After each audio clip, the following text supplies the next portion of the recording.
1,000-year rule of Christ on earth. And the way he does that is, and we're going to go through each of these verses. So you see this passage right here? Turn there with me, and I'm going to read it, and I'm going to explain it to you. So Isaiah 24:21. Satan is overcome by Christ and is imprisoned. Now look at 24:21.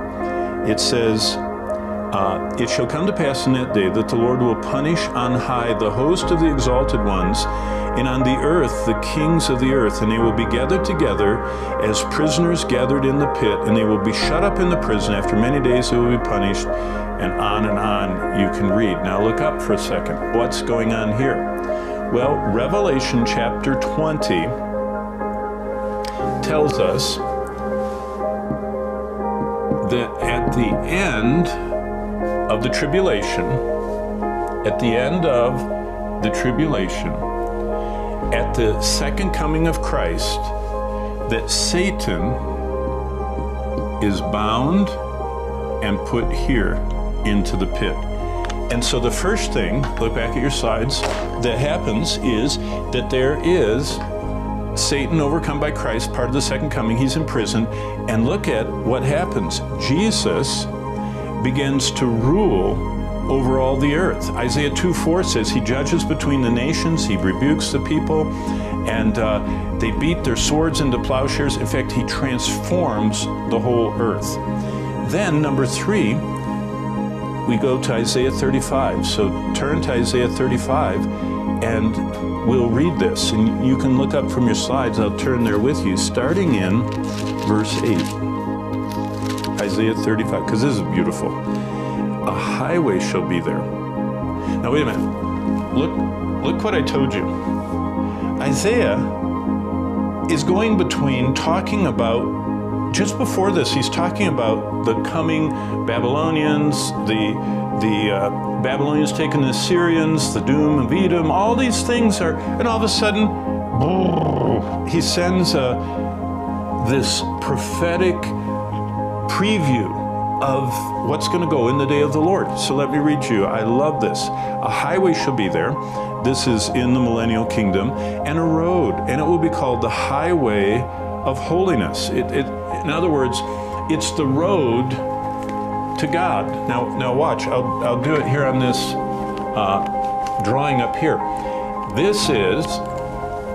Here's the earth, and right here where Christ is crucified is Jerusalem, and on the same place in Jerusalem where Jesus lived and served and died, it's going to become the center of the earth. I mean, all activity is going to be centered, as we'll see in a minute, around Jerusalem, and especially this temple, because Jesus is going to be sitting here on a throne, ruling in Jerusalem, on the earth, physically, visibly. Jesus is going to be in the center of this millennial temple. And the temple itself, I mean, it's the 4th temple. Solomon's temple was the 1st temple. Herod's temple was the 2nd. There's one during the tribulation that John sees, and Jesus sees, and Paul sees, and Daniel sees. And it's in the tribulation. But there's going to be one in Ezekiel 40 to 48 that God builds. And that temple is right there, and it's the size, it's actually measured in Ezekiel. It's the size of a city block, sitting inside of, look at this, a kind of huge, what I call visitor center, that's 25,000 cubits long and 25,000 cubits wide. Now, we don't use cubits very much. That's 18 inches. It's the distance from here to here on a person, from their elbow to their hand. That 18 inches, foot and a half, 25,000 of them is 37,000 feet, which is about 7 miles. So this visitor center is approximately a 50 square mile area that has roads coming to it from all over the world. Look back at verse 8. And a highway shall be there called the highway of holiness. And so people that want to obey the Lord, they can come on this highway and visit the temple. Now, already we're getting kind of into stuff that most people don't really read Ezekiel. Most people don't read Isaiah that often. You understand what I mean? And many people stay away from Revelation. It's just too confusing. So, this highway is there, the way to God, and the unclean shall not pass over it. This is a little reminder that no one comes in that's pagan, lost, unbelieving, only believers, and there are going to be many people that don't want to come there. And what we'll see in Zechariah is that God does something to them. If they overtly rebel, he kills them. Now that's ruling with a rod of iron. If they just won't come to visit him, you know what it says in the Bible? In Zechariah 14, 17, and 18, it says, if they won't come at the feast times, especially the Feast of Tabernacles are reinstituted, God says it won't rain on your garden, on your farm, no rain. So everybody around you is going to have rain. You won't, because you are not coming to see me. See, God is very direct in his desire that everybody know Christ. Back to your slides, only believing Jews and Gentiles will come in. This is, I'll go back for just a second. That slide right there, let me back up, is just the drawing. You see the abyss I had, and there's the lake of fire, and there's heaven, and there's the grave. I just wanted you to have that in your notes. Number 4, God establishes universal peace, and what the scriptures say, I'll just read these verses to you. There's so many. The mountains shall depart, the hills shall be removed, but my kindness shall not depart, nor shall my covenant of peace. So there will be universal peace during the millennium, and Christ restrains all violence. Now, do you remember this Christmas verse? Let me read that. Christ restrains all violence. Isaiah 9:7. Do you remember 9:6? His name shall be called Wonderful Counselor, Mighty God. Look what verse 7 says. Of the increase of his government and peace, there will be no end. So there's no violence. It's all restrained. And Jesus, it says in Isaiah 11:15, rules in righteousness. Number 7, this is the 7th explanation and description of the millennium from Isaiah. It says in Isaiah 4:2 that there will be this complete prosperity and abundance of food. Let me read it to you. In that day the branch of the Lord shall be beautiful and glorious, and the fruit of the earth shall be excellent and appealing for those of Israel who have escaped. So what it's saying is the former famine that Israel had known in all their struggles. And if you look up here, remember, Isaiah is talking to a group of people that are going into siege and captivity. And so they're starving during this siege and captivity in 586.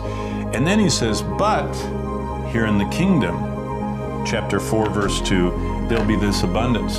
Back to your slides. This one most people find very fascinating. Look at Isaiah 65 and turn there in your Bible. I'll just read it to you. It says in verse 20, no more shall an infant from there live but a few days. So there's no infant mortality, nor an old man who has not fulfilled his days. For a child shall die 100 years old. Look up for a second. You know what that means? There's going to be a supernatural prolonging of people's lives. Most people will live the entire 1,000 years. If they don't rebel, they'll live the whole time, because the curse from the Garden of Eden has been rolled back, not removed. There's still sin inside their hearts if they aren't born again. Even if we are born again, we still struggle and resist against sin today. Like I tell people, I'm the worst sinner I know, because I don't know you, but I do know how much I know from the Word of God, and I know how much I struggle to obey. And that's what the millennium will be. Save people that are struggling against sin, but they're going to have children who don't embrace Christ. Back to your slides, the supernatural lifespan, and then Isaiah 35 also says, no diseases, no impairments in the coming kingdom. Next slide is just a summary of everything we've seen. There'll be topographical changes, curse lifted. The earth will be filled with the knowledge of the Lord. Yet we're not in heaven. There's still death, sin, people have their own land, they're having children, they're being fruitful. Next slide. Jerusalem becomes the center of the world. That's what Isaiah 4 says. All the world streams through Jerusalem. And now look at this, number 11. Sacrifices are offered again. Look up for a second because most people need to think about that. Let me just illustrate it simply this way. Here's the cross, and here's the Old Testament period, and here's where sacrifices were, and here we are in the New Testament, and we have what's called the Lord's table or supper. Now let me ask you, was anyone saved through offering a lamb in the Old Testament? No. No, they weren't saved by offering a lamb. They were saved by faith. The reason they offered the lamb, they needed a substitute because they were sinners. So no one was saved by a sacrifice in the Old Testament. In fact, many people, Isaiah says, were offering sacrifices that God says they're abominable to me. Stop offering them. I'm not listening to you. Your heart isn't with it. People were saved by faith, bringing a sacrifice that pointed toward the future death of Christ in their place. The New Testament believers in the church are saved by looking back and believing that Jesus died in our place. And the Lord's table reminds us of Jesus' body that was crucified, his blood that was shed. But what's going on in the millennium? What's going on in this temple? Why are they now offering sacrifices? Because the Old Testament sacrifices are the most beautiful picture of Jesus Christ coming as the perfect, spotless lamb, as the substitute, as the sin bearer. And so what goes on in this temple is they go back to offering sacrifices that never saved anyone and don't save anybody then. But those sacrifices, look, here in the millennium, those sacrifices point to Christ's death on the cross. So no one is saved by sacrifices, never were, never will.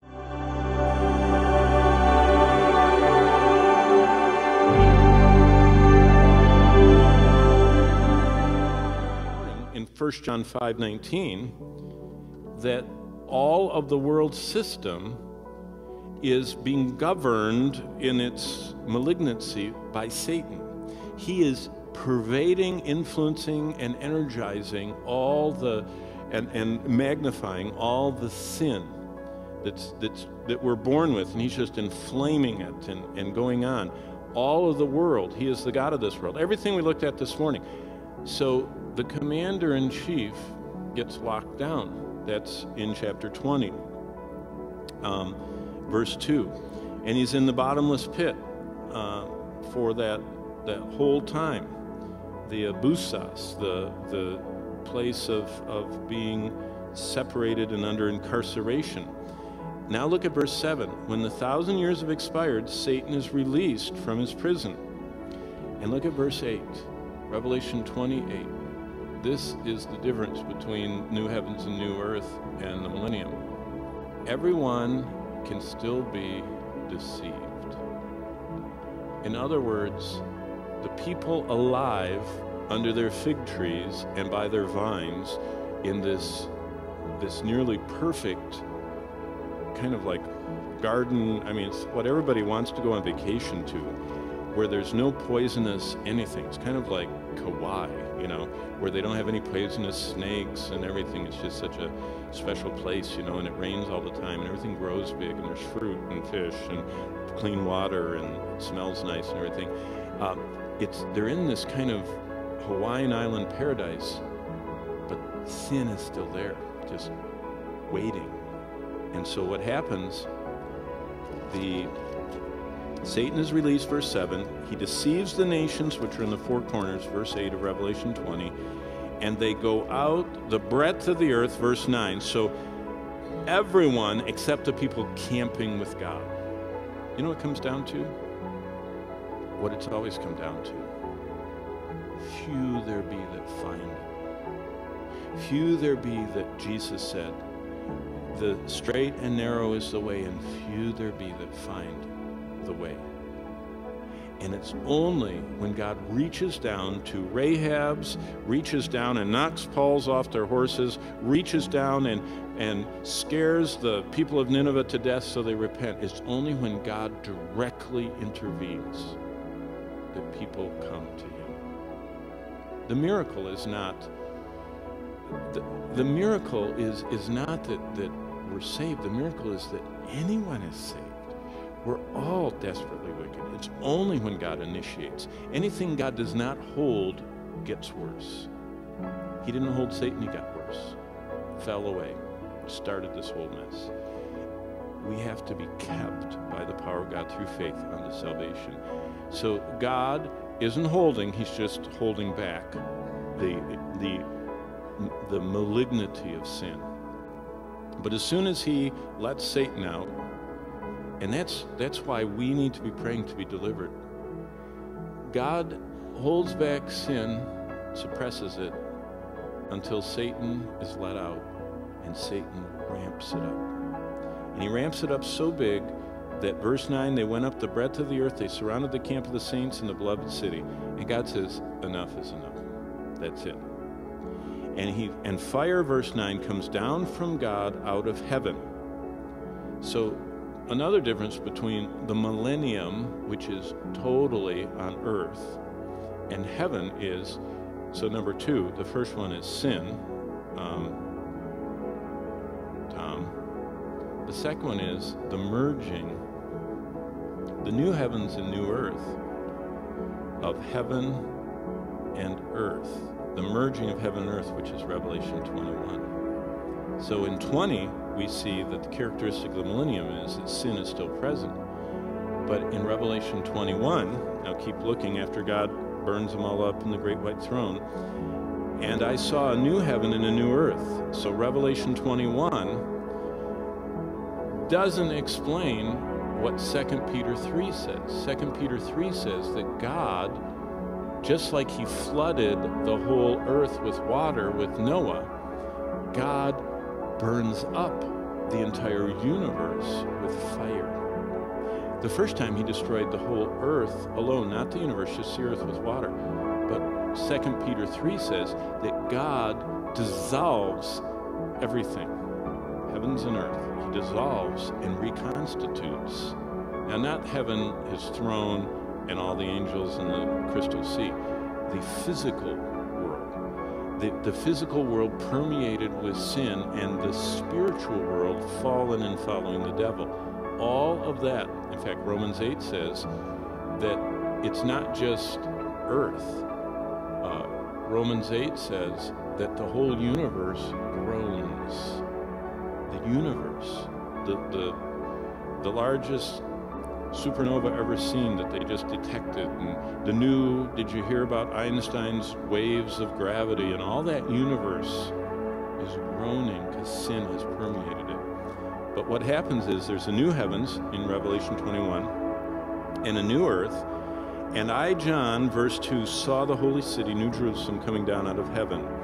And the New Jerusalem is this cube that is gigantic. It says that it's laid out in a square in verse 16 of 21, 12,000 furlongs. And so it's this gigantic, if you looked at the new heaven and new earth, here's earth, and this 1,200 furlong cube is the New Jerusalem. You know, we always sing, I saw the New Jerusalem. You cannot put on an 8,000 mile in diameter earth a 1,200 furlong cube and have it spinning at 1,000 miles an hour under current laws of physics.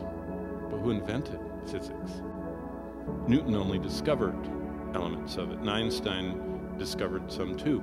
But the inventor is going to reconstitute the universe so he can put this New Jerusalem cube right on the earth. And so the difference is only two. In the new heavens and new earth, which was the question, everything is new. Everything is new as far as sin. Heavens. Sin is gone, so no sin. And earth and heaven, the New Jerusalem, are merged. You say, what does that mean? I don't know. I don't know. Because during the millennium, where are we? We're with the Lord. But the apostles, at least, and others are going to reign on the earth. And so before they're merged, the heavenly city is there. It's still a cube. And they're going like this. There seems to be, we're going back and forth.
you.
These things I have spoken unto you, that in me ye might have peace. In the world ye shall have tribulation, but be of good cheer, I have overcome the world.